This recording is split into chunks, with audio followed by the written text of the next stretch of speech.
नमस्कार दर्शक बंधु काली ओडिशार पाणीपाग केमिति रहिबो केउं जिल्लारे वर्षा वज्रपात घड़घड़ी जोर पवन और प्रचंड खरा संभावना रही केउं जिल्ला को जारी होइछि येलो और ऑरेंज वार्निंग। भिडियोटी भल लागिले लाइक करंतु एवं चैनल को सब्सक्राइब करी बेल आइकन दबांतु जहा द्वारा समस्त पाणीपाग अपडेट सबुठारु प्रथमे आपनक पाखकु पहुंची पारिबो। आसंतु जानिबा आईएमडी रो पूर्वानुमान अनुसार कालीर संपूर्ण पाणीपाग अपडेट। भारतीय पाणीपाग विभाग पक्षरु प्रकाशित उपग्रहरु मिलिथिबा चित्ररे ओडिशा उपरे थिबा गभीर अवपात वर्तमान दुर्बल होई पश्चिम दिगकु जाउछि। तथापि एहार प्रभाव राज्यर अनेक अंचल उपरे घन कला बादल छाई रही एवं अनेक स्थान में वर्षार प्रभाव जारी रही।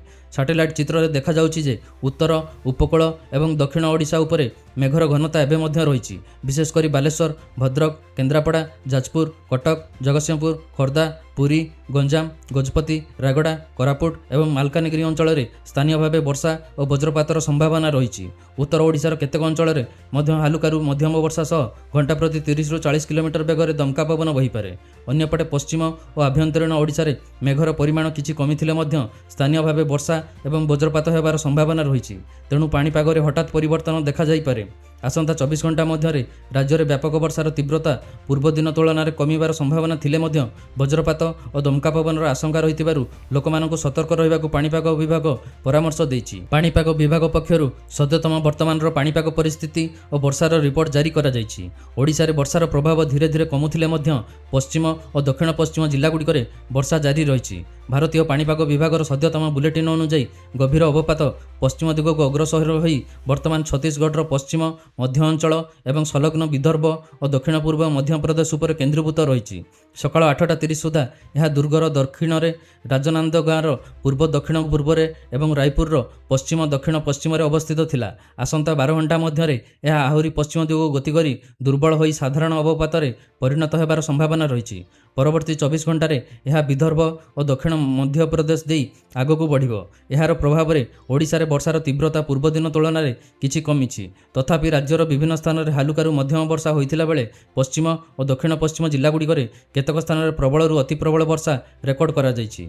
गत 24 घंटे बरगढ़ बलांगीर नुआपड़ा कलाहांडी कोरापुट मालकानगिरी एवं नवरंगपुर जिल्ला रे सबुठारु अधिक वर्षा होइछि। सर्वाधिक वर्षा नुआपड़ा जिल्लार सीनापाली एवं बरगढ़ पाइकमाला 16 सेंटीमीटर रेकर्ड होइछि। खोडियार और बडेनर 15 सेंटीमीटर नवरंगपुर झरीगाँ और उमरकोट 13 सेंटीमीटर कलाहांडीर गोलमुंडा 13 सेंटीमीटर नुआपड़ार कमनार 12 सेंटीमीटर एवं कोरापुटर बोरीगुमा 11 सेंटीमीटर वर्षा होइछि। यह छड़ा पद्मपुर बोगेमुंडा कोटपाड़ मालकानगिरी कलाहांडी और नवरंगपुर अनेक अंचल में भल वर्षा होइछि। पाणीपाग विभाग कहिछि गभीर अवपात दुर्बल होउथिबारु आगामी दिन में वर्षार प्रभाव आहुरी कमिबो। तथापि केतेक पश्चिम और दक्षिण जिल्ला रे स्थानीय भाव वर्षा और वज्रपात जारी रही पारे। तापमात्रा कथा कहवाक गले गतकाली राज्यर सर्वाधिक तापमात्रा 34.5 डिग्री सेल्सियस जगतसिंहपुर और भद्रक रेकर्ड होइतिला बेले सर्वनिम्न तापमात्रा 17.8 डिग्री सेल्सियस बौद्धरे रेकर्ड करा जाइछि। चलंतु एबे नजर पकाइबा ओडिशार आसंता 31 जुलाई पाणीपाग पूर्वानुमान और चेतावनी स्थिति उपरे। ओडिशा रे गभीर अवपातर प्रभाव कमिथिले मध्य वर्षा और वज्रपातर संभावना एबे भी संपूर्ण टली नाही। भारतीय पाणीपाग विभाग 31 जुलाई सकाळ 8:30 ରୁ 1 अगस्त सकाळ 8:30 पर्यंत नुआ वार्निंग जारी करिछि। सबुठारु बड़ आश्वस्तिकर खबर होउछि राज्यर कौनसी जिल्ला पई रेड किंबा ऑरेंज वार्निंग जारी होई नाही। तबे किछि जिल्ला पई येलो वार्निंग बलवत्तर रहिछि। येलो वार्निंग जारी होइतिबा जिल्ला गुड़िक है मयूरभंज केन्दुझर बालेश्वर भद्रक जाजपुर केन्द्रापड़ा कटक जगतसिंहपुर खोर्धा पुरी नयागढ़ गंजाम और गजपति। यही समस्त जिले में वज्रपात सह हालुकारु मध्यम धरणर वर्षा होइपारे। यह सह घंटा प्रति 30 ରୁ 40 किलोमीटर बेगर दमका पवन बहिबार संभावना रही। अन्यपटे सुंदरगढ़ झारसुगुड़ा संबलपुर देवगढ़ अनुगुल ढेंकानाल बौद्ध सोनपुर बरगढ़ बलांगीर कलाहांडी नवरंगपुर रायगड़ा कोरापुट और मालकानगिरी समेत अन्य जिले में कौन विशेष सतर्कता नहीं। तेबे स्थानीय भाव वर्षा किंबा वज्रपात होबार संभावना रही। पाणीपाग विभाग लोक सतर्क रहा परामर्श देछि। वज्रपात समय खोला स्थान में न रुहतु गछ तले आश्रय नियंतु नहीं एवं अनावश्यक बाहर को जावाक एड़ातु। मोटामोटी भाव कहवाक गले राज्य में प्रबल वर्षार प्रकोप कमिथिले मध्य उपकूल और उत्तर ओडिशार केतेक जिले में वज्रपात और दमका पवनर आशंका एबे भी रही। तेबे यह संपूर्ण आश्वस्तिकर खबर नुहे। पाणीपाग विशेषज्ञ आकलन अनुसार अगस्ट 1 ରୁ 2 तारिख मध्य बंगोपसागर पुणी एक नुआ ପାଣିପାଗ ବ୍ୟବସ୍ଥା ସକ୍ରିୟ ହେବାର ସମ୍ଭାବନା ରହିଛି।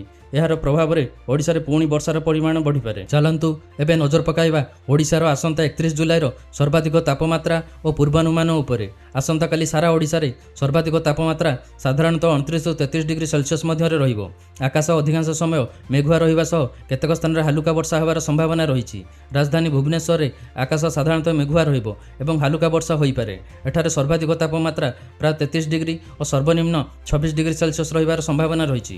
କଟକ ଓ ଭଦ୍ରକରେ ଦିନର ସର୍ବାଧିକ ତାପମାତ୍ରା 31ରୁ 32 ଡିଗ୍ରୀ ମଧ୍ୟରେ ରହିବ। ଆର୍ଦ୍ରତା 75ରୁ 80% ମଧ୍ୟରେ ରହିବାରୁ ବର୍ଷା ବିରତି ସମୟରେ ଅନୁଭୂତ ତାପମାତ୍ରା 34ରୁ 40 ଡିଗ୍ରୀ ପର୍ଯ୍ୟନ୍ତ ଲାଗିପାରେ। ରାଜ୍ୟର ଆଭ୍ୟନ୍ତରୀଣ ଓ ପଶ୍ଚିମ ଓଡ଼ିଶାରେ ଦିନର ତାପମାତ୍ରା ତୁଳନାମୂଳକ ଭାବେ କମ୍ ରହିବ। ଏହିସବୁ ଅଞ୍ଚଳରେ ସର୍ବାଧିକ ତାପମାତ୍ରା 27ରୁ 30 ଡିଗ୍ରୀ ମଧ୍ୟରେ ରହିବ। ଘନ ମେଘ ଆବରଣ ଯୋଗୁଁ ଦିନରେ ଗରମ ପ୍ରଭାବ କମ୍ ଅନୁଭୂତ ହେବ। ସୁନ୍ଦରଗଡ଼ ଓ ଝାରସୁଗୁଡ଼ାରେ ସର୍ବାଧିକ ତାପମାତ୍ରା 27ରୁ 28 ଡିଗ୍ରୀ ମଧ୍ୟରେ ରହିବ। ସେହିପରି ସମ୍ବଲପୁର, ବରଗଡ଼ ଓ ଦେବଗଡ଼ରେ ସର୍ବାଧିକ ତାପମାତ୍ରା ପ୍ରାୟ 28 ଡିଗ୍ରୀ ରହିବ। ବଲାଙ୍ଗୀର, ସୋନପୁର ଓ ବୌଦ୍ଧରେ ମେଘ ଫାଙ୍କରେ ଖରା ଦେଖାଦେଲେ ତାପମାତ୍ରା 29ରୁ 30 ଡିଗ୍ରୀ ପର୍ଯ୍ୟନ୍ତ ପହଞ୍ଚିପାରେ। ନୂଆପଡ଼ା ଓ କଳାହାଣ୍ଡିରେ ସର୍ବାଧିକ ତାପମାତ୍ରା ପ୍ରାୟ 29 ଡିଗ୍ରୀ ରହିବ ଓ ଆର୍ଦ୍ର ପାଗ ଜାରି ରହିବ। ରାତିରେ ସାରା ରାଜ୍ୟରେ ସର୍ବନିମ୍ନ ତାପମାତ୍ରା 24ରୁ 27 ଡିଗ୍ରୀ ମଧ୍ୟରେ ରହିବ। ଦର୍ଶକ ବନ୍ଧୁ, ଏହି ଥିଲା ପାଣିପାଗର ସମ୍ପୂର୍ଣ୍ଣ ଅପଡେଟ୍। ସମସ୍ତେ ସତର୍କ ରୁହନ୍ତୁ ଓ ସୁରକ୍ଷିତ ରୁହନ୍ତୁ। ଆପଣଙ୍କ ଜିଲ୍ଲାରେ ପାଣିପାଗ ସ୍ଥିତି କମେଣ୍ଟ କରି ନିଶ୍ଚୟ ଜଣାନ୍ତୁ। ଭିଡ଼ିଓଟି ଯଦି ଭଲ ଲାଗିଥାଏ ତେବେ ଲାଇକ୍, ସେୟାର ଓ ସବସ୍କ୍ରାଇବ୍ କରିଦିଅନ୍ତୁ।